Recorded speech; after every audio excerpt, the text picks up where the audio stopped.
Okay, so basically that is how we find the scale factor. We say that length of image divided by length of object. Remember the bigger one over the smaller one. Okay, so you have to choose the corresponding one. So if I should go back and use this first diagram I drew here as an example, it means that if I want to find the scale factor of this, it's going to be AC, the length of AC over the length of what? B1. Okay, you have to use the corresponding side. I can't use this side as my image and go and choose here as my object. Okay, so you have to use the corresponding side. Can I move to the next example? Yeah. Yes. Okay, fantastic. So let's move to the next example. So the next example, I'm going to draw that quickly. It will be a bit crooked, but we'll manage. It's supposed to be okay. Okay, so we have A, B, C, D. And we have E, F, G. So I'm going to read. I'm going to read. Please be prepared to. Are you copying now? You are copying, right? Yeah. Yes, please. Okay, so when you are done drawing, let me know so that I'll read the question and write it down. Then we'll look at how to find the scale factor. Okay.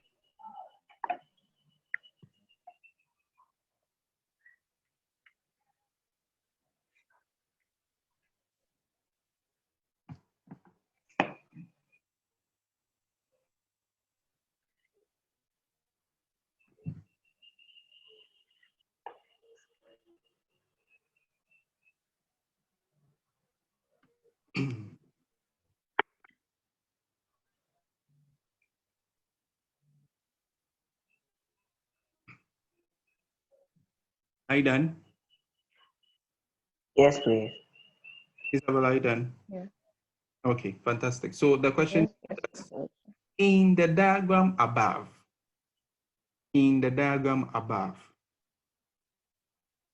rectangle AEFG, which means the bigger one, AEFG,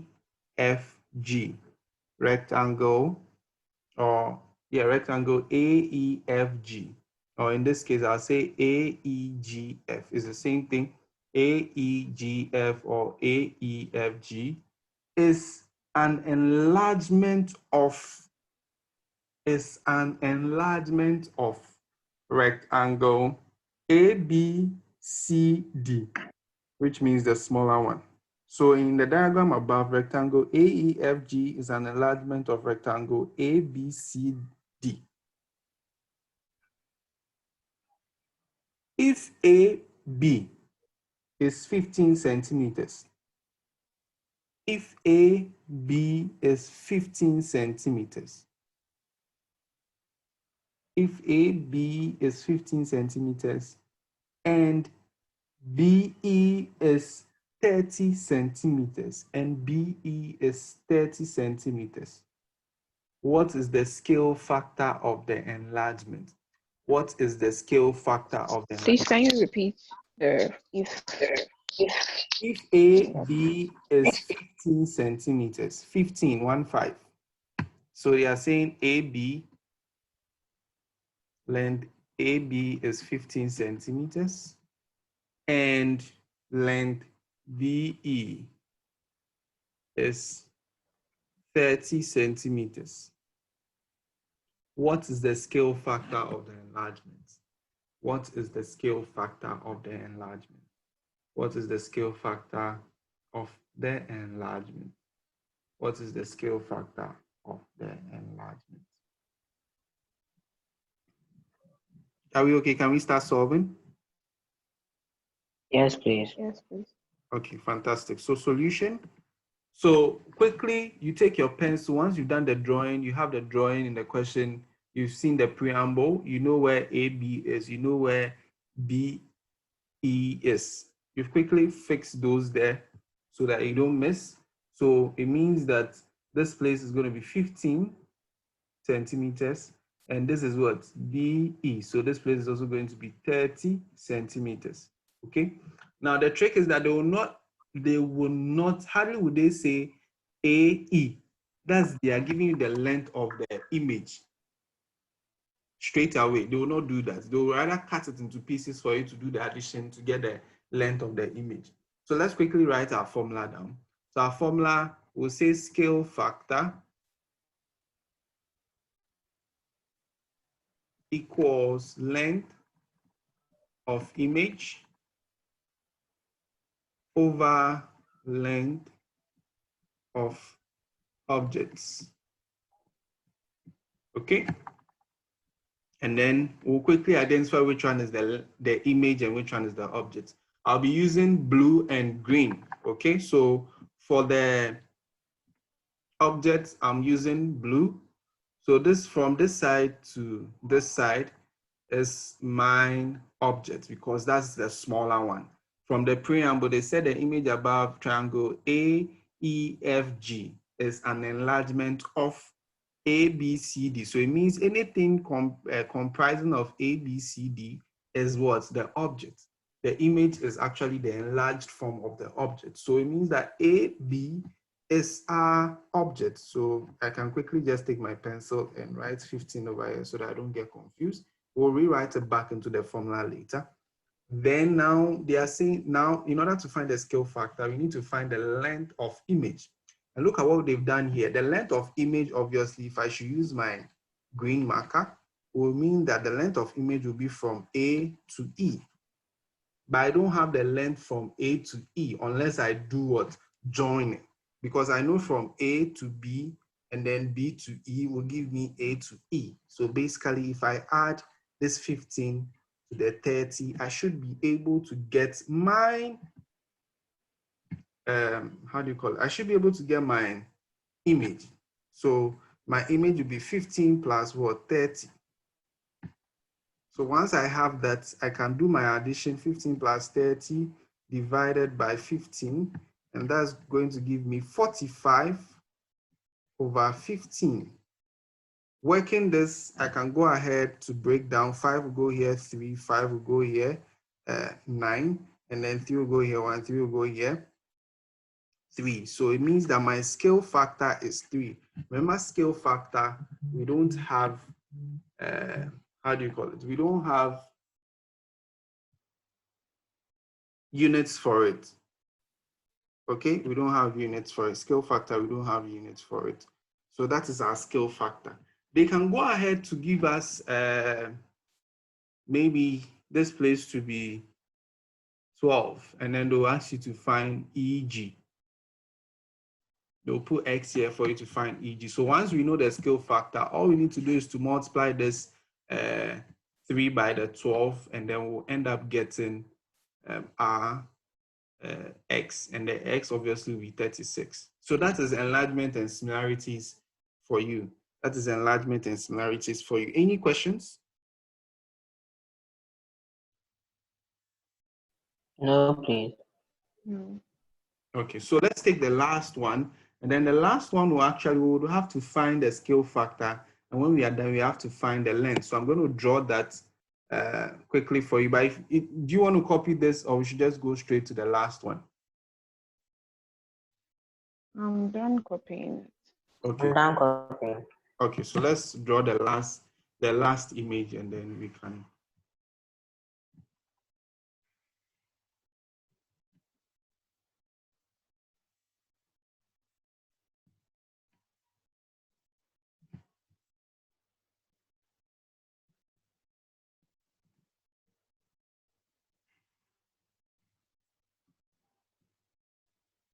This actually is not drawn to scale, so some of the lengths will look longer than the distance. So don't, this is J,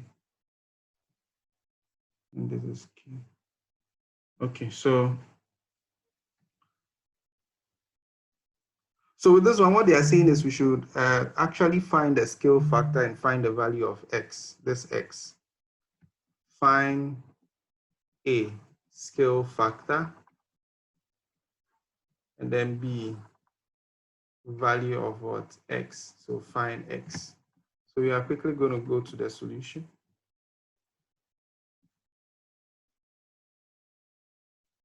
Can I go ahead? Mr. Douglas, please, I want to ask a question. Okay, sure.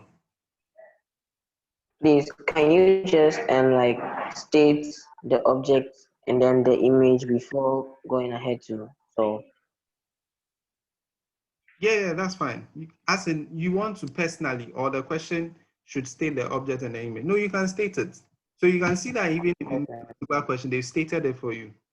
They've labeled one what J and they've labeled one what K. So you can state it in order not to. Okay. Okay. And for some of them that have not been labeled, you can also label. Okay. You can go ahead and label it A, B, C, D, and then you do that A, B1, B2, like that, so that you don't get confused with it. But for a typical question, this is how they are going to throw it to you. Okay? So when you look at it carefully, you realize that one portion of the triangle has all its lengths available. And that's the portion of the triangle that you should use in order to help you find the scale factor. And that portion is where we have the 3 and the 6. Are we okay?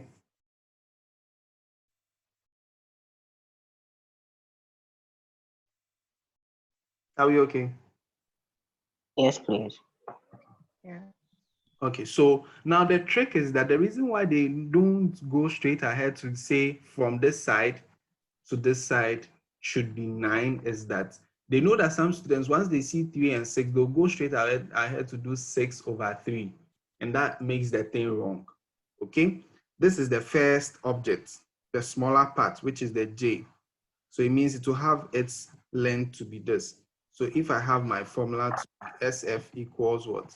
The image length. What am I writing? Let's assume this is image over object. Okay, which means that this will be what? 3. Now the image is going to be from here to this side. But some students in Russian, because they saw 6 and 6 is greater than 3, they will end up writing the 6, which is not correct. You have to, if it is from this side to this side, that's forming the image, which is the enlarged portion of the triangle, then it means you have to add this 3 to the 6, and that's going to give you 9. And when we cancel, our scale factor is going to be 3. Once we have our scale factor to be 3, we need to find our what? Image length, which is this one. How do you find your image length? Let's assume that we are actually using the same formula. So image over our objects.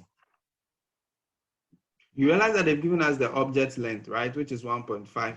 We know our scale factor, which is 3. So we can actually fix those things in. So 3 equals image. And in this case, the image is what? X. Okay? And then we know our object length, which is 1.5, what they are saying we should find. Now, if you have something like this and you want to find X, it is divided. So when you move this to the other side, what is it going to do? It's going to multiply. So it becomes 3 times what? 1.5 equal X. 3 times 1.5, we all know is 4.5. Okay, so we have this, and X equals 4.5 centimeters. Okay, so that's how you find the, how do you call it? That's how you find the missing side once you find the scale factor. That's how you find the missing side when you find the scale factor. Any questions so far?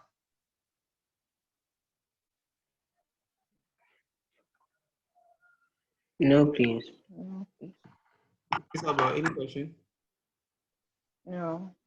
Fantastic. So we'll end here, and I won't give work today, but I'll give work on Thursday, because probably Thursday might be our last meeting day, since we have tutorial on Saturday. So once I give I'm hoping that by Thursday we should be able to actually go deep and solve most of the past questions that are related to this. Some of them can be a bit tricky, so we'll take our time to look at them. But basically, this is the concept.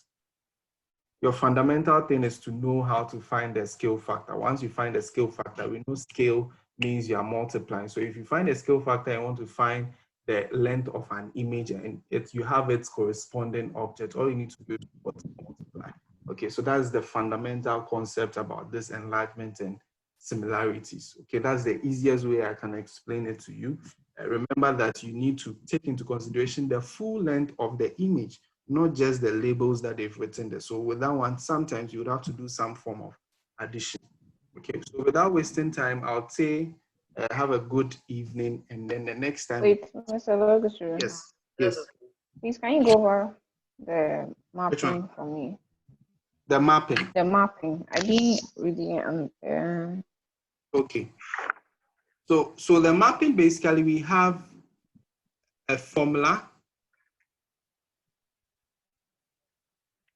Okay, this is x plus b. And then assuming we have, how will I even say it? Assuming, let me see if I can get one question that we can use as an example.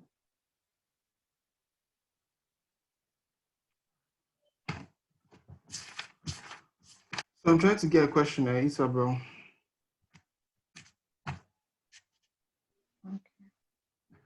Okay, so assuming we have x maps to y, 1, 2, 3, 4, 5. Map, map, map, map, map. Okay, and then we have 3, 1, -1, -3, -5. Okay, we have these two variables that we need to find the value of. Once we find the value of these two variables, that is it. The y should stay in the formula, the x should also stay in the formula.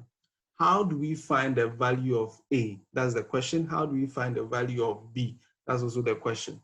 Finding the value of A is simple. We are saying you should use your knowledge of finding gradients, which is what? Y2 minus Y1 over X2 minus X1. How do we get Y2, Y1, X2, X1? We just have to go to our mapping and then choose any value and its corresponding X. So I can decide to choose what? This to be these are the X values. The top here are the X values. So the first one will be my X1, the second one will be my X2. And then we have down here Y1, and then we have Y2. Okay, so having this, we've done our selection. Once we've done our selection, all we need to do is to pick these values and fix it into the formula that we've written. So what you need to remember is that to find A, you are just using the formula for finding the gradient. So to do that, we know that our Y2 is -1. Just write it as it is. And then you know that the formula comes with a negative. So you have to write the negative. So negative what? And then the Y1 is 1. So 1. Okay. And then, okay. So once we have that, we go ahead and then we divide. Then we write the x portion of it, which is also going to be 3 because x2 is 3 and x1 is what? 2. Now, having this, -1, -1 will give us -2. 3 minus 1 will give us 1. And that A is what? -2. Once you have that, fix the A back into the equation. So it becomes y equals -2x plus b. One stone or one bird has been killed. We need to kill the next one, which is this b. How do we kill the b? We are saying that, okay, fine. We need to make b the subject, but we have y and we have x. We don't know the value, but we have a lot of values for y and x on the mapping. So we can decide to choose any of them and fix it in to replace the y and the x. Once we fix it in to replace the y and x, it will give us the ability to make b the subject. So I can decide to choose 1 and 3. I can decide to choose 3 and -1. I can decide to choose 4 and -3. The good thing is that in order to avoid negatives or working with negatives, choose the positive, the ones with the positive values. So I'll decide to choose 1 and 3, which basically means that wherever I see x, what do I fix there? 1. Wherever I see y, what do I fix there? 3. So let's quickly do that. So y3. So sorry, x here will be what? 1, and then b. So right now we realize that the only variable in this is b. So I can strive to make b the subject. So making b the subject will mean that I have to simplify this. 1 multiplied by -2 will be -2. And then we have 3. Now making b the subject, I have to get rid of the 2. So the 2 go to the other side. So 3 plus 2, because it was negative. So when it comes here, it becomes positive. Then b, and we all know b will be what? 5. So we are going to fix this b also back into the formula. And now the formula will be looking like this: y equals -2x plus 5. And this is our rule for the mapping. This rule, in order to verify, we can choose any x value, fix it inside, and then find out if it will give us a corresponding y values. So that is it for mapping. Isabel, do you have any questions? No, I understand now. You understand? Oh, fantastic. So be trying your hands on it. Okay, be trying your hands on it. Okay. You'll see. Okay, so without wasting time, we'll say bye for today. We'll meet on Thursday. But I think tomorrow, so enjoy your evening. Bye-bye. Thank you. You're welcome.